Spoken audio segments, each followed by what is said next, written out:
gonna skip the sponsor tonight. Yeah? Yeah. How come? I don't know. Don't feel like. Okay. Good effort, though. You're tired of reading it. I'm tired of hearing it. I need to write a new one. Since I am the sponsor. Fuck it. Buy my book. It's called The Ugly Tree. It's pretty cool. It's on Facebook and shit. He's already jaded by the fame. He's like, yeah. He's doing heroin under the table. Just can't take it. Just can't lead a normal life anymore. I'm constantly swarmed by my adoring parents. Okay, welcome to Meet Your Monsters. My name is Abe. I am here with my friends. Kathleen? Colby. Matt? For you at home, Meet Your Monsters is a podcast in which I show my friends horror movies that I love, and we find out if they love them too, or if they just think my taste in movies sucks. Tonight's movie was The Conjuring, and I will give you a quick rundown of The Conjuring. Based on true events, The Conjuring tells the thrilling story of ghost hunters Lorraine and Ed Warren, played by Vera Farmiga and Patrick Wilson, who help a family terrorized by an evil spirit in their mysterious farmhouse. That is straight off the box. But that's pretty much it. I nailed it. Yeah, I'd say they summed that up pretty good. This movie fucking scared the shit out of me. Yeah. What did you guys think? Did you like it? The first time I saw this, it was like Saturday night, and I didn't have anything else going on. So I was like, oh, I'll just rent this. Just alone in my apartment. You at watched night. it by yourself? Yeah. Oh my god. That was your first mistake. It's a bold move. Yeah. I liked it. It scared me. I just don't like. As a skeptic, I don't like them trying to give legitimacy to the whole ESP and all that shit. But it still scared the hell out of me. Well, at least it was like fake legitimacy isn't a thing, but like there actually were people going around. That was a real couple. So yeah, that's true. Like. Based on The a true stories- story, or at least yeah. versions of a true story. Yeah. Although it got me thinking that, like, what if, like, Satan's just, like, a shitty manager, you know? Like, they're like, he was like, well, I could just pop out and just stab her.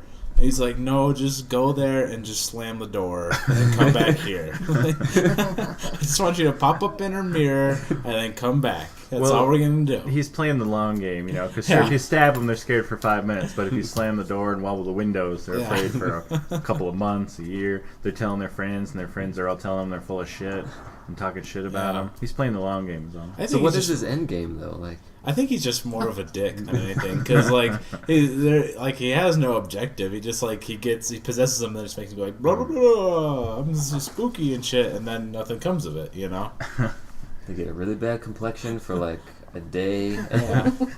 I had all these bruises. It was fucked up. Yeah, is that some herpes? No, possession. Got you, motherfucker. Okay, so this particular monster, according to my Monsters in the Movies book here that I always look these up, fit in 3 categories. Wicked witches, because it was a witch. Scary older woman, which I think is fucking hilarious that they have a category for that. And it was like the corpse from Psycho was one of them. The Devil's Work. I felt like it fit pretty well in all 3 of those categories. Kathleen, what did you think of the movie? Well, real quick, where does the Blair Witch fit into all that? Did they say? I would put it in Wicked Witches. Well, I just thought maybe if it was on one of those pages, because I'd say this was most similar to the Blair Witch. I'd have to go through and look it up, because it gives you the category and then the movies are listed in. Yeah. What did you think of the movie, having seen it twice now? I really like it. I think out of all the movies we've watched, it's the only one that has actually been scary. Yeah. When I saw it the first time, I had nightmares, like the hanging feet. I saw those everywhere. It's going to be a rough drive home for me. I see a lot of hanging people in trees the whole way home. Colby had an interesting idea. He was going to bring his girlfriend over, and she's really afraid of horror movies, and was going to have the Jilly fear meter. No, the terror meter. Terror meter. Yeah. This would have been. This would have been maxed out. a 1 to 10. This would have been an extreme 10. Now I've seen more horror movies than I could possibly imagine, and this one I thought was fucking scary. So imagine scary, her terror meter would be fucking off the chart. Yeah. And again, this is coming from someone totally doesn't believe that stuff. It still scared the shit out of me. Yeah. I even compared to The Exorcist. which is sort of the gold standard in actually scary horror. I thought this one was pretty fucking scary. Yeah, it was up there. Like, it wasn't as disturbing as The Exorcist. The Exorcist but, like, definitely went to a place that no one had been before. You know, with the little girl banging herself with the cross and stuff. yeah, and like the help me scratched on her stomach. Yeah, And all that. it was definitely a new level. But this was pretty good. It was good. Considering Spooky. the climate for horror movies nowadays, I thought this one really kind of stood out. But I think it's in a time right now where a lot of horror movies are trying to disturb you, and this one just went for like the spook you out. Yeah, it definitely set the mood well to be spooked. And the fact that it had that based on a true story background always makes it fun to think about, even though it's never really what you think it will be. Yeah, pretty fucking scary though. Yeah. I would have jumped out the window on many occasions during that movie. I would have shit my pants on several occasions. First time that little fucker would have clapped out of the closet, bam, shit right in my pants. And now it is time for Kathleen's terrifying trivia. Alright, I couldn't find much on this film, but a few things.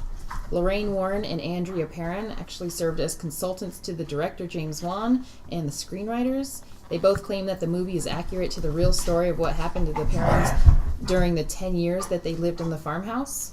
What I thought was weird is that they stuck around for 10 years after all this happened. That's what, like, a lot of the stuff, like, I was like, okay, that couldn't have been true, because, like, do they, like, throw out that blood-stained sheet that she, like, puked into while they're exercising the demon? That just makes me think it's more untrue, because there's no fucking way I would stay in that house. You're like, all I was of in our that money is house for tied up 12 into minutes. it, but it's like, well, now you have a million demonic repairs you have to make. Like, honey, I know you almost killed our daughter because you were possessed, but, like, we really got, like, 60 grand deep in this house. And we the were sticking view. around. I would have a for sale by owner, guaranteed possession free for the first month or something. I'd be gone. Like, I know there's demons, but have you seen these bank loans? I'm selling the acreage. I burned the house to the fucking ground, but you can have... At least, if you're going to stick around, even if you're in love with the land, burn that fucking house. we just sleep in a van outside. Yeah. And that you know, if they went on from this, I was saying in the movie, if they went on from this to Amityville would have been a fucking piece of cake. Yeah. Here we go. Oh, there's some more ghosts. Big whoop. Yeah. We just fought the devil. Yeah, I understand your concern, but, like, I don't think you understand. This chick was about to kill her daughter. Yeah. These ghosts are scary now, but, like, she was shooting blood out of her face. She did a 180 in the air on a chair. She was floating Blinded. upside down. Yeah. More likely they're like, hey, we need some more money.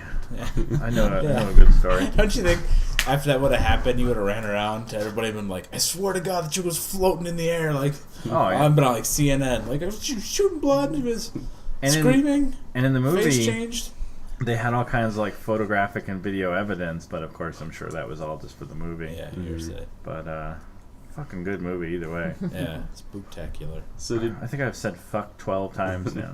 Let's see how fucking Scared good the it fuck is. out of me is what Fucking- happened. Kathleen Those motherfuckers did a really fucking good job of scaring the fuck out of me.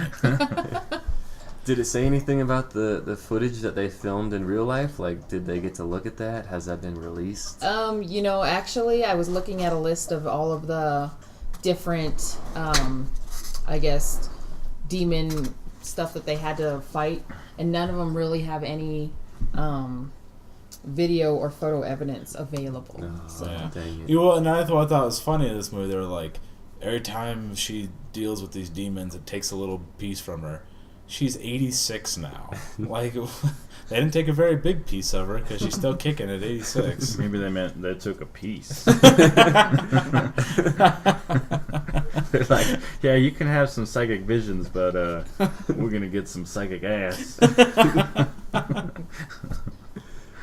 Alright. Well, the Warrens claim to have exorcised a werewolf demon. What?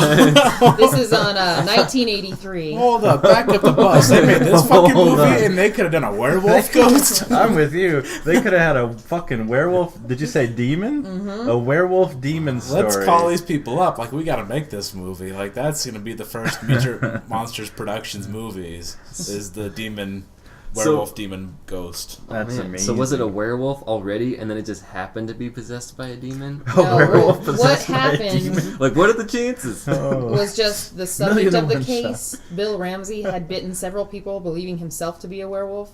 So they investigated him, but of course there were no photos or video evidence available to confirm the possibility of a werewolf-type demon. Well, clearly he was a werewolf and not just a person with a severe mental disorder. I'm gonna say I believe it just because I want to. That sounds awesome. Now that reminds me of that episode of Beavis and Butthead where they were watching Twilight and they wanted to be werewolves, so they let that homeless guy bite him and he had hepatitis. What else you got? What other trivia? When the movie was shown in the Philippines, some cinemas had to hire Catholic priests to bless the viewers before showing it. And then the priests also provided spiritual and psychological help to the victim or to the viewers after the film. What an awesome publicity thing to go like, this shit is so scary. We're gonna have priests in here with you. They probably just had like janitors dressed up like priests, so like, God bless you. Yeah. Say 4 Our Fathers and buy some popcorn. And or saltines for the body of Christ. Yeah. That's they're using, and like cherry Coke Zero as the blood. Yeah. All right, so the last little tidbit is Vera Farmiga is the older sister of Thaisa Farmiga, who's the one of the series regulars on American Horror Story. Oh, So she's doing American Horror Story. Vera's doing Bates Motel, which is a kick-ass show. sounds like a spooktacular family. Yeah, I'd say they're doing all right. Which character was she on American Horror Story? In the first season, she was the daughter that I don't want to like give away the ending in case somebody's seen it. There was a scene with her in a bathtub. Yeah. Oh, like the living daughter of the family that moved in. Oh, man, there's a big age difference there. She looks like she's like 12. Yeah. And this Vera, she looks like she's like 44. What? You can't say that. What? Yeah, women don't like. What when if we talk she's about their listening? age. But she looks great. No, she's watching the Pacquiao fight. We all Yeah. know. I knew I'd get it in there eventually. Yeah. Ah. This movie was scarier than that Pacquiao fight going on right now. That we are missing on account of it being expensive. And it'll be on HBO soon. Yeah.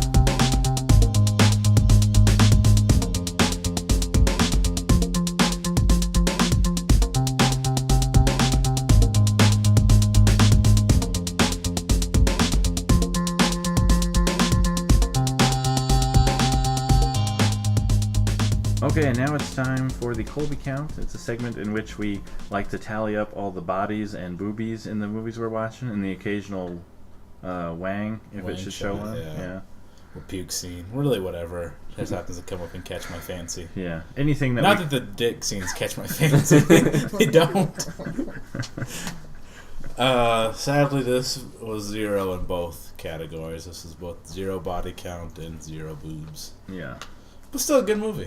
Still scary, good. yeah. I think you forget the dog died. The dog died and a bird died. You didn't count all those birds, because quite a few of them were like... There's only like 2 that looked like they did. The one that broke into the window and the one that was like flopping around on the ground. Okay. The rest were just kind of like, ow! They ran on the wall. Tell them what your parental guide Okay, is. so this is the parental guide, the IMDb parental guide.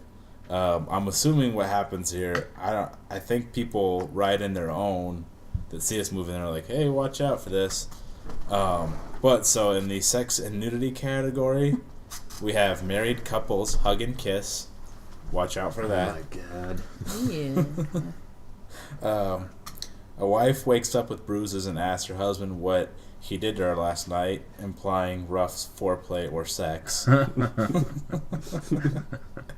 Let's see here. That's about all the good ones. It does say that Bathsheba may scare younger teens, but fucking scared a 25-year-old man. So yeah, it'll scare those little pussies too. And it says kids may find it disturbing when it's found out in the movie that Bathsheba Sherman possesses every mother who moves into the house to sacrifice her children. But it still says it's okay for 13 and up. I agree.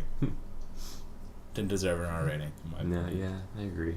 I think the R rating if any rating is justified, I thought it was justified just because it was scary as shit. But Yeah, I went to see The Lion King, and there were kids crying during the scary parts. I'm like, you know, and that was like, so, you know. Jurassic Park, the part with the raptors were chasing them in the kitchen, that scared the shit out of me as a kid. Yeah. I hid underneath my coat.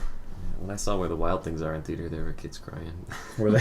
but that movie could was be sad so as hell, depressing. Yeah. They were all kids, their parents just got divorced. It's not worth living. Yeah. 5-year-old. And they're like, we can't even hang out with monsters. Fuck this life.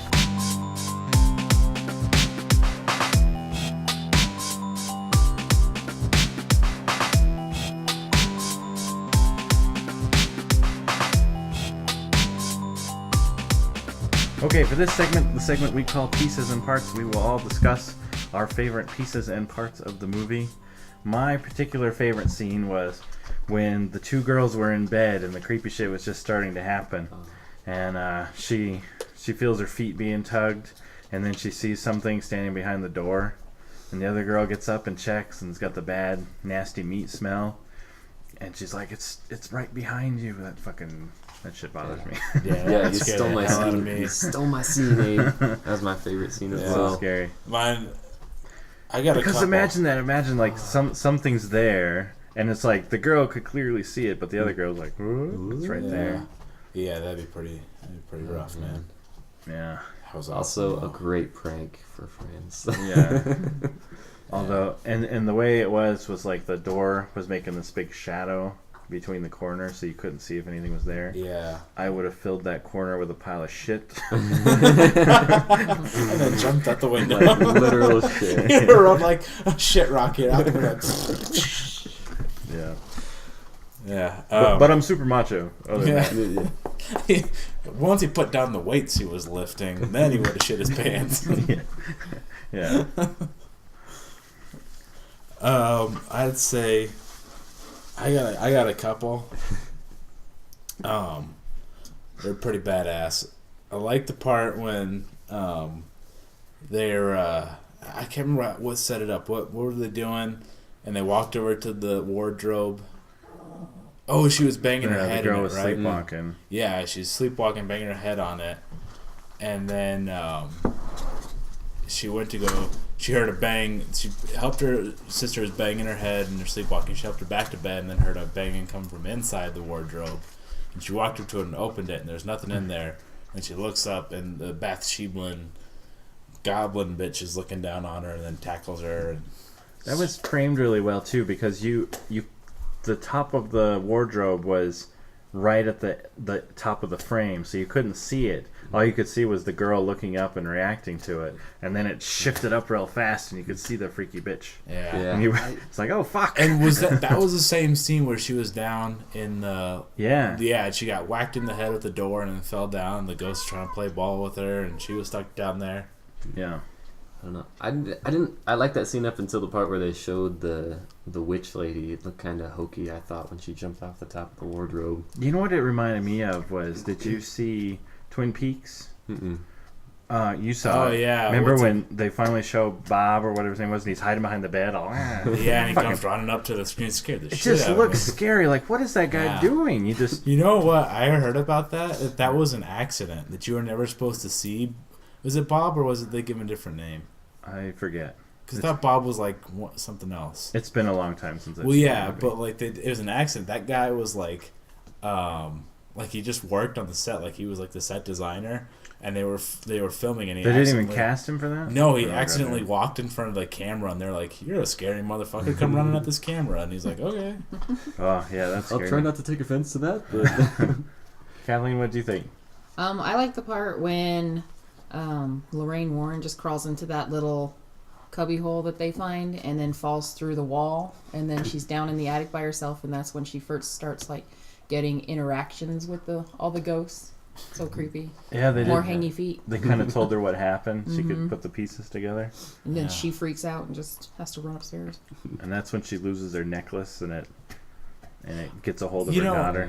I've never, again, as a non-believer, but like I feel like in that situation, if I was sitting there and like I saw the actual like dead ghost in front of me, at that point, it's like, oh, okay, well, they're here, and they just want to talk about how she made her do it. Like, I think it'd be less scary at that point. But they never just want to, like, calmly talk. They want to just, like, yell random words like, she made me do it, and show you their bloody wrists, and then, you know. Yeah, they never want to just sit down and go, can I talk to you for a second? Pardon me, sir. I've encountered a tragedy recently.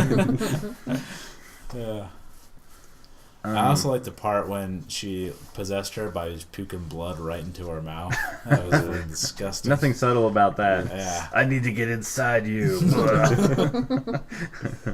Now, when I was a little kid, and this might be bullshit because I was little when this happened, but I was camping with my parents. Maybe homeless, don't know. That's a whole other story. Anyway, so I'm camping with my parents. Teach you survival skills by dumpster diving for food. Like you can live off this watermelon rind for a week. He pretty much grew up in a Hannah type situation where he was trained to kill in the wilderness. Well, trained to fend for. He was trained to jump out windows and shit his pants. Yeah, that's more accurate. But it would serve me well in the Navy when I cleaned all those toilets. But so we were joking around and telling scary stories like you do when you're in the woods. And my dad started teasing my mom because my mom's real religious. And he was talking shit about the devil and saying how, like, if the devil were here, I'd whoop his ass and that sort of thing. You know, the kind of drunken talk that people do. And this 2-liter bottle of Coke blew up. And I tell myself, like, it was probably too close to the fire. Yeah, something weird happened. But I remember always thinking about that, and it was like, you know, you taunt the devil, and I'm not even a believer in the devil. But see, that's what I mean. Like, if it were the case, like, the devil's just an asshole. Yeah, like, you love Coke, that's the best he's got. He never. Like, I'm only leaving you a Sprite, which I know you hate. I'm slightly sticky. Now you've only got apple juice and Sprite to drink. He never busted out a fiddle and was all like, challenged my dad to a fucking. Right now, your dad's at home just polishing his golden fiddle. Like, when it comes of age, shall pass this on to him. Yeah. But that's what you were talking a little bit earlier about the devil. It made me think of that story. Yeah. But I remember at the time we were all quit telling stories real quick. We were scared shitless. Yeah, I've got a similar, a little bit spookier, a little more direct story. My grandpa bought this house. I can't remember what the guy's name was, but he bought the house from him, and it was originally a smaller house, and they built like a second house connected to it, so they made it like a duplex apartment. Like there's an upstairs apartment and a downstairs apartment, like full-size houses, but they were like apartments. And the guy who built the house was real tall, and so it was like the layout was kind of messed up. Like all the cupboards were up high and it was hard to reach. But that guy liked it because he was tall. Mm-hmm. And so while they're building it, the guy had died, and while they're building on the second one, my uncle was like, this guy, he said something defective, like he was a goddamn idiot, or he did sound like a goddamn idiot, and like this board fell out with a nail on it and like cut his arm open. Not like deep, like he was gushing blood, but like made a significant cut. Yeah. Yeah, it's along the same lines. Yeah. Where you go, like, it's probably just a coincidence. Yeah. See, like me, though, if I were a ghost and, like, they're talking shit about this on my house, I'd, like, pop up in spiritual form and just, like, punch them, you know? Not even, like, it'd probably go through them, like, in that Frighteners, you know, Michael J. Fox, it'd just go through them, but still, it'd scare the shit out of them. Right. You fist somebody, they get scared. He'd go around the rest of his life saying, he punched right through my fucking head, and then a guy like me would be like, oh, bullshit. And see, I'd go the other way and be like, he got fisted by a ghost.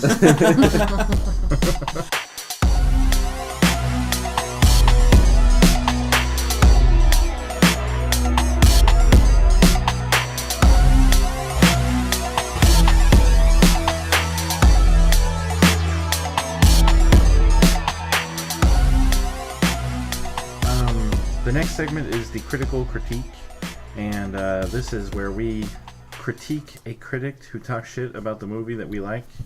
4 critics. In this case, there will be 4 of them. Now, a lot of hard work goes into these movies, and so we like to kind of defend these things that people spend all their time and money on and energy on, and then have people just sit there and talk shit about. And it's a lot of fun just to poke fun at these pretentious hacks that think they can just talk shit about everything and be happy. Yeah, we're not mad that they have an opinion. It's just that they're trying to like almost discredit. Well, not even discredit. They're just trying to piggyback off of a movie's popularity. Like, okay, yeah, that movie was all right, or it was really shitty, but I'm gonna have to one up the movie by making some super snarky review. Yeah, and it's almost always ridiculous. Yeah. Half the time they're seeing movies that they don't like in the first place. They know going into it they're not going to like it, so they're not being fair about it. Yeah. And I gotta say, going forward, all jokes aside, this was a genuinely really creative it was a good movie. Spooky movie. Like, the way they scared you was real creative, I thought. Yeah. And you could say that it's all been done before, but what fucking movie hasn't it all been done before? Yeah, it's all the same stuff so far. Just done by different people. Yeah. Well, this particular critic, his name was Nigel Andrews, and he said, "The Conjuring, a haunted house screamer, has been admired by fans of director James Wan. Gosh, they say, he can turn from the bloodthirsty Saw to this Amityville-style traditional horror. Yes, he can. Big deal. In matters that matter, here is a humdrum hunk of Amdram Gothic lint prestige by a few specious avowals of its basis in a true exorcism case." I think this motherfucker just want to say a bunch of words. Yeah. We got another Bill Shakespeare over here. Yeah. He was thumbing through his thesaurus for this one. Yeah. And Or he's got people, a really fancy. We got to clear up what Amdram means. It's amateur drama. If that is the Amdram he's intending, I don't know. Maybe we're not intellectual enough to be privy to his awesome lingo. Yeah, and for an amateur movie, I think it killed at the box office. That's the thing that we. It was hard to find people that talk shit about this movie. It was really good. Had an 86% Rotten Tomatoes, which for a horror movie is like 102%. He did Saw, which was a gore fest, and then he did. Well, I don't see what the. Yeah, he really dialed it back for this one with the gore. I mean, there was that one part she got bit on bit the police officer on the cheek and all. Well, like stuff. You were saying that you didn't even think it should be. It should be R-rated. PG-13. And when you think about the first Saw movie, it wasn't really that graphic. It was only after they capitalized on that for the sequels that it got ridiculous. And see, this is what he's saying. He's saying he went from Saw to this Amity-style traditional horror. Big deal. No one's saying that they love the movie because the guy went from gore to. I'm not impressed with his choices. No, what's impressive is that the movie was good. It was a good movie. It was compelling. It was scary. I liked the characters. It was cool. It was a good movie. Fuck you, Nigel Andrews. On to the next one. Well, I like that he points out that it's an Amityville horror style movie.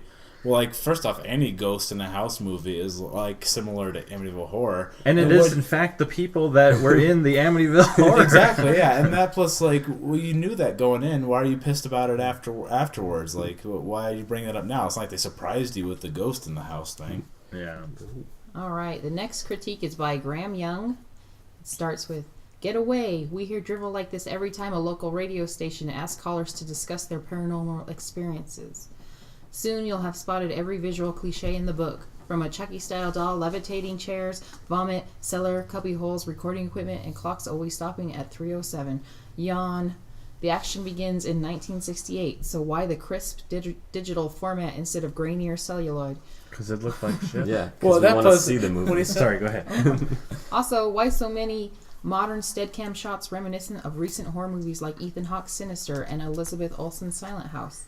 Even worse, the sound effects are the aural equivalent of a 21st century form of digital diarrhea, guaranteed to leave the hairs on the back of your neck suffering from erectile dysfunction. The horror genre was rebooted to an overhyped degree by the Blair Witch Project and then Paranormal Activity, but their sequels both led to the kind of dead ends where The Conjuring sits already. As for Wan, who directed Saw almost a decade ago, he'll soon release a sequel to his own Insidious, followed by Fast and the Furious 7 next summer. Originality, not anytime soon." It seems like this guy hates horror movies. And I feel like if I were a critic who hated a certain type of movie and they're like, "Hey, we're sending you to go see this romance," it's like, no thanks. Like, I'm just going to be a dick. So I'll set this one out. That's true. I like how his whole thing is about how they shot it, too. Like, it didn't look old enough. Like, it's not it's not like a documentary, asshole. What, 13? Yeah. Yeah, sorry, it didn't look like a piece of shit. What was he saying about the Blair Witch now? He was saying how the horror genre was rebooted to an overhyped degree by the Blair Witch Project. Do you think it's a fucking scary movie? Yeah, Blair Witch was legitimately scary. That's what I mean. It sounds like he hates them all. Like, And the first horror movie really sucked ass. Nosferatu back in 1920 kissed my ass. Now, obviously, it wasn't the first found footage movie, but it definitely was the first one anyone's seen in a really long time, and it was scary. It was scary. I wouldn't say not in a long time. We've had Paranormal Activity. No, I'm saying No, before Blair Blair Witch. Witch. Oh, yeah. Yeah, before Blair Witch, like I hadn't seen a found footage film. I don't think ever. I remember we went camping that summer after seeing the Blair Witch Project. Worst camping experience of my life. Everything sounded like a witch. Everything. Well, I had a funny incident. I saw it in Denver, and one of the guys I was with was actually wearing the exact same shirt the guy was wearing in the movie that his teeth later showed up in. That's fucked up, man. And at the same time, that girl barfed on my shoes. People get motion sickness. I don't know. She's probably drinking. Do you think when that critic went and saw Lincoln, he was pissed because it wasn't all like drawn and just looked at the camera? Like, oh, flash of tire, like. He's like, this should have been done on the cinematograph. It was inappropriate. I wonder what he thinks about when he sees movies that are set in the future. Like, should this be a hologram? Yeah, it's comments like the hairs on my back of the neck are getting erectile dysfunction that make me hate critics. Like, they just go so over the top. It's like they couldn't write a better movie, so they're trying desperately to write shit about somebody else's better movie, like, and they suck too. So it's well, and you know the people who check reviews for like movies, they go on Rotten Tomatoes, they see like the 79%. That sounds pretty good. I'm gonna go see that. They don't, like, really the only people he's impressing are other critics are like, ooh, look at the way he used Amdram or celluloid in this one. And so I think it's really true, like, they're pissed because they couldn't write a better movie, so they're like, well, look how fucking snarky I can get with my review. And it sucks because, like, reviews are actually helpful. Yeah, they can be. Like, there are movies that I would not have seen if I didn't hear that they got really good reviews. Sure. There's a different. You can tell almost instantly if the person reviewing it was sort of impartial and fair, and that was probably redundant. But if they could look at it and go, you know, this was what it was, this is what it is. But when you're just going, you know, this movie sucks because it's a horror movie. Yeah, and that's the problem. Like comparison can be made to like music critics. They don't have the rap music critic listening to country music albums to rate them. They have a guy who likes rap music reviewing and critiquing rap music. Yeah. You know, and here's the way I feel about Rotten Tomatoes too. When you go on there and you look at the critics' reviews, add 10%. Because it's probably how good it actually is. Because I remember like Toy Story 3 had like a 98. And I was like, how could 2% of people, these critics, not like Toy Story? Like, who on earth didn't like Toy Story 3? So I mean, you always got to add 10 to it. You know? I have to agree with you. Like I'm no critic, certainly. You know, we all have our shitty opinions, but I couldn't find anything wrong with the movie. The movie was amazing. It was, yeah. And 2% of people were like, no, this sucked dick. Someone was like...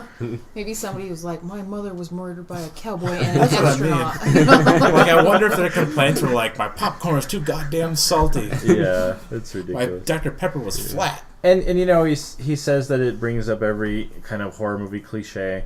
They're fun, goddammit. Yeah. Those things are there because they're fun. And it's a visual shorthand. You can tell the audience a lot of information visually with these things, and it's fun. I want to say, before I read this next review, I want to say that I really felt like the way they built the suspense in this movie was really good. Because there's a lot of times where I'm like, okay, someone's going to jump out here and I'm going to jump and shriek and I'm going to be embarrassed. And then like nothing would happen. I'm like, oh shit. So that means the next one's going to be even more scary. I was really impressed by that. I just want to pepper that in between these bad reviews so people know that it was a good movie. Okay. The Conjuring. Should I read the name first? Oh, it doesn't matter. Oh, read it. Okay. The Conjuring is the latest picture to manufacture this reputation for itself. And it seems to have taken hold in many moviegoers who are treating it like the second coming of Linda Blair. I suppose it's possible to be shaken to the core by this movie, even if it's really not much more frightening than, say, The Flintstones meet Rockula and Frankenstone, which, that sounds awesome. I want to see that for sure. Yeah. I don't know, it might be too scary. No, I if think it's on par with this movie. I think I could handle it, because I gotta see what Frankenstone looks like. Or Scooby-Doo on Zombie Island, also scary as hell. But ultimately, it's just one more recycled haunted house yarn, albeit one that's modestly elevated by James Wan's relatively restrained direction and a roster of characters who are more level-headed than the usual gang of idiots who populate films of this nature. Our intention is to defend these horror movies from shitty critics. And this one, like I said before, it doesn't need a lot of defense. It was a pretty popular movie, and rightly so. And, to just talk shit about it. And, it's one thing if you say it wasn't that scary, but to compare it to a children's cartoon, the guy's just full of shit. With the intent to be funny, And you could say that The Exorcist was scarier. It was. It was a really scary movie. I disagree. You think The Exorcist wasn't as scary? I think The Conjuring is scarier than The Exorcist now. Right on. And then what about the original Amityville? I did not see the original. I can't really remember it. It was scary. I remember the new one. Oh, with the Ryan Reynolds beefcake And his fest? abs, yeah. That one, I gotta say, that one scary too scared the shit out of me. There's that scene when he's looking in the mirror and he looks next to him and that guy was just sitting there shaking with blood coming out of his mouth. Fucking freaked me out for a week. I couldn't be in the bathroom at nighttime. What if you had to take a dump? I'll tell you, I would hold it till the morning. In the dark. It scared the hell out of me. On to the next one. Do the damn thing. Alright, so our next review is by Clay Crane, and he writes, most importantly, horror film audiences need to root for the people on screen. The characters in The Conjuring possess zero human reactions. Doors slam, animals die, children scream, and actors stare with their mouths slightly agape. The audience I was with became frustrated with the unrealistic characters, and eventually someone yelled, "Bitch, get out the damn house." So, obviously he was watching with a very cultured and And they explained why they diverse couldn't group. get out of the house. Okay, part of the fun, and I would like to stress fun, of a horror movie is that feeling of run away. I said 20 times I would jump right out the fucking window if one of those things was creeping around. I've said this before. That's why they're fun to watch. I've said this before, and if I were in that situation, I would be the guy who died. It was clearly there's a perfectly logical explanation for this, and then bam, the ceiling fan come down, just chop my head off or something.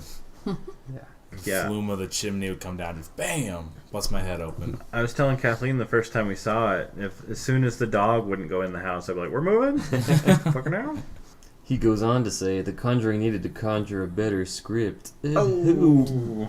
Zinger! Straight to the film's groin there. That, to me, is where he crossed the line, because if you think there could be a better script, where's it at? Clay Crane? Why wasn't this screenplay by Clay Crane, and why didn't it win a fucking Oscar?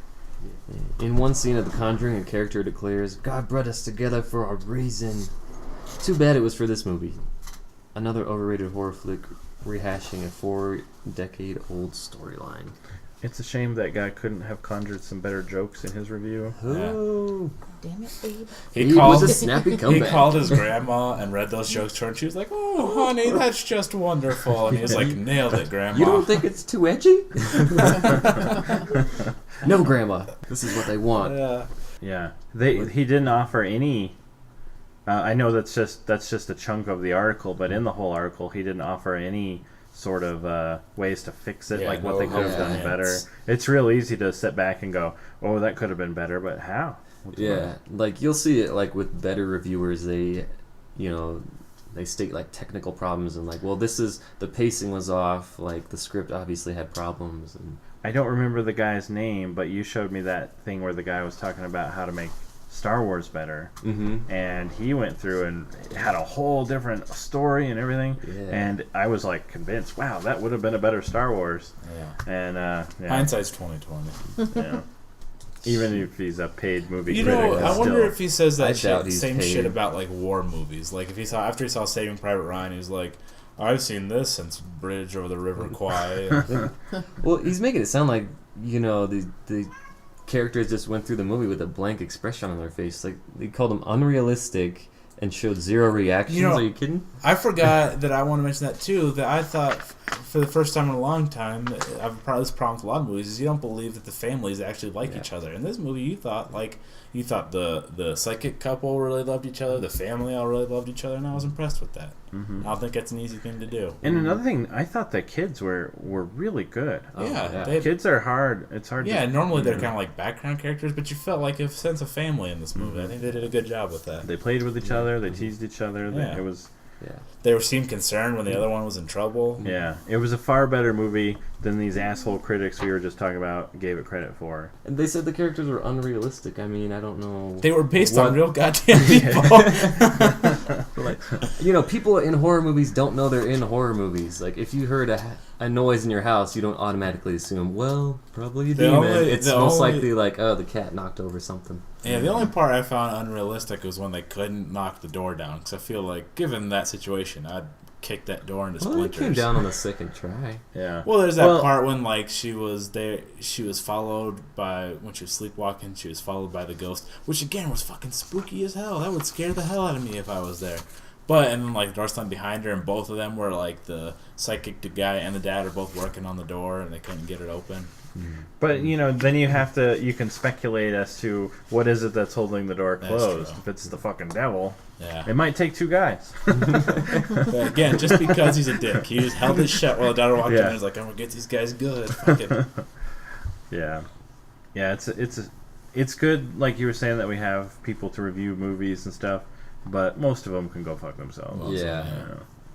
Most of them are day players. They're not qualified. Yeah.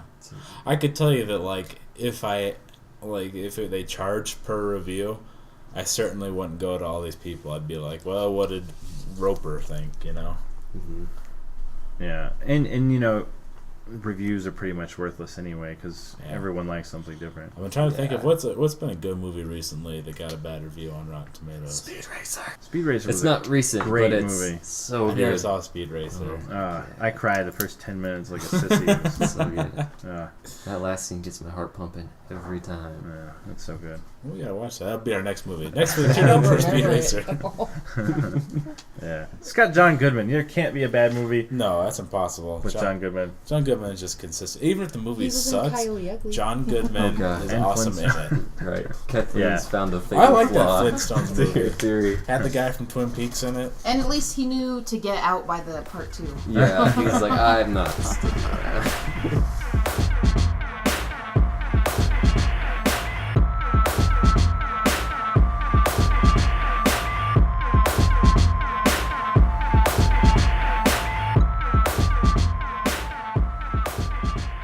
Our next segment is themes and tropes, and just as a refresher, tropes are a figurative language via word, phrase, or even an image for artistic effects. I really appreciate that. As you might know, a lot of words are over my head.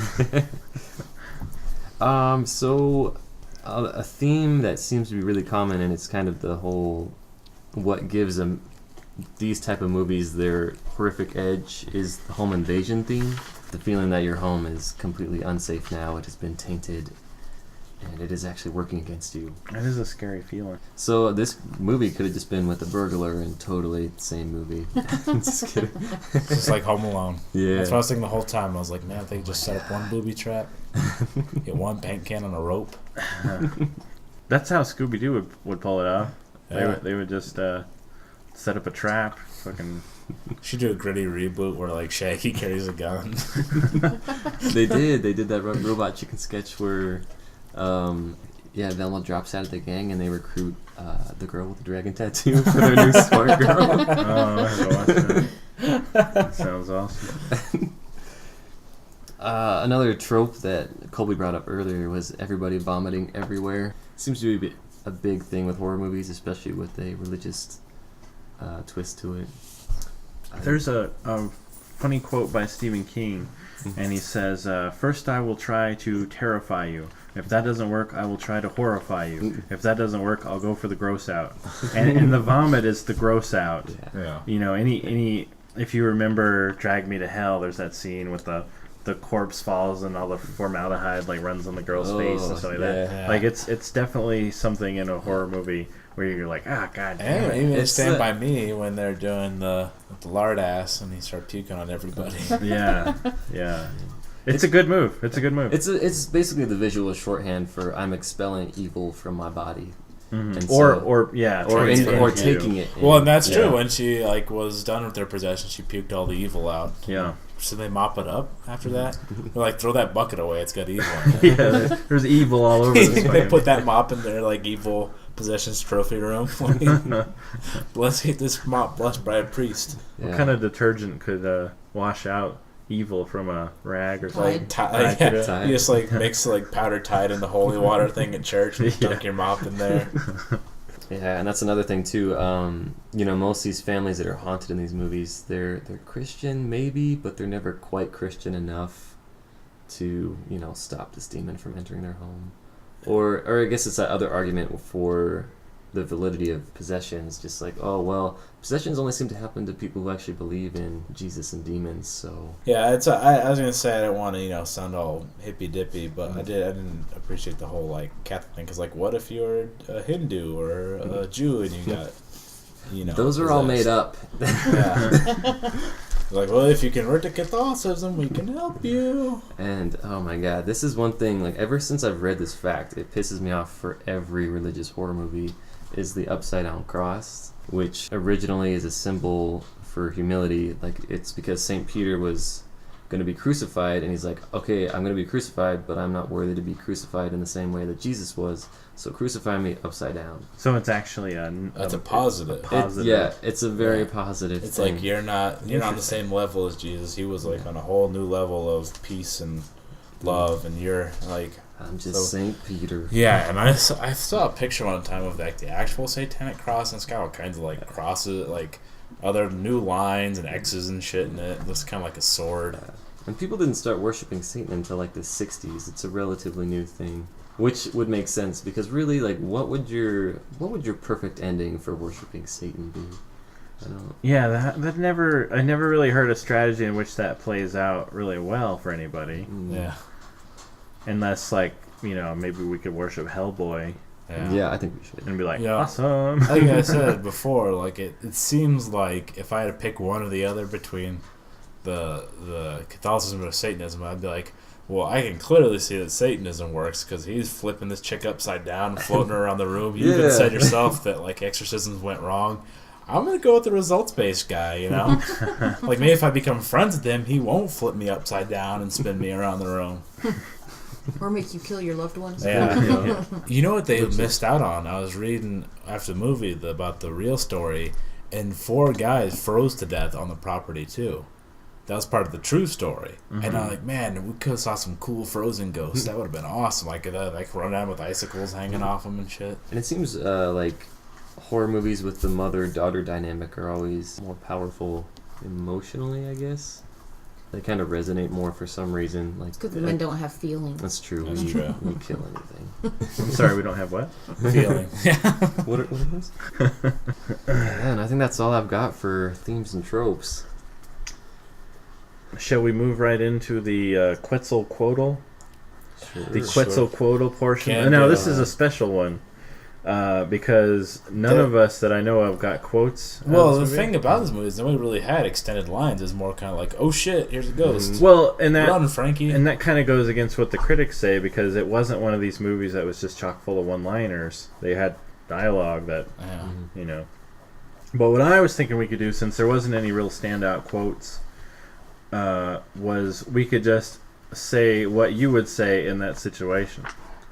So for me, at any point in that movie, you would have heard, fuck this, and I jump out a window. That would have been my quote. When he went down into that secret cellar, you should have heard my pitter-patter, my footsteps running back up the stairs we're moving, guys! Pack this shit back up! And the part... I think blankness would wash over my face and I would just walk away. I don't think I would say keep anything. on walking. Just run like Forrest Gump. Actions speak louder than words in this situation. When he was down there and he was lighting the matches to see in the dark, I would have been oh, bring me the gas. We're going to burn this fucking place down. What about you, Kathleen? We need more. That's all I got. Pshaw. Oh, pshaw. I believe that is it. If anyone's got any last words on The Conjuring, no. Good movie. No, I don't. I think Yeah, it was a great movie. Didn't need a whole lot of us defending it, but we did just because we enjoyed that sort of thing. And I think, while it has an R rating, I think it's one of those movies you could watch with your family. You know, if you want to have a good scare, a good Halloween scare. Yeah, because in my family we watched a lot of horror movies together. My dad's a big horror movie fan, and we would watch horror movies together. And I think this is one that we could have watched together. I think for a family like yours or mine, that might be fine. There's a lot of people who wouldn't want their kids subjected to the if you're not themes in a horror of your movie mother family. killing your child. A lot of families, I would say. We watched Pumpkinhead as a family, so we didn't really care. We watched Blair Witch as a family. Yeah, my parents let me watch like Scarface in kindergarten. Yeah, I remember my parents even like encouraged me, like me and my brother. They were like, "You guys, we're gonna pay for you to go to the cheap seats and go see Blair Witch Project because it's so scary." Well, that's it. Thanks for listening. Anybody out there who's not watching the Pacquiao fight, or catching us later on. Next week's movie, I have decided, will be Trick or Treat. Thank you. Bye. Bye.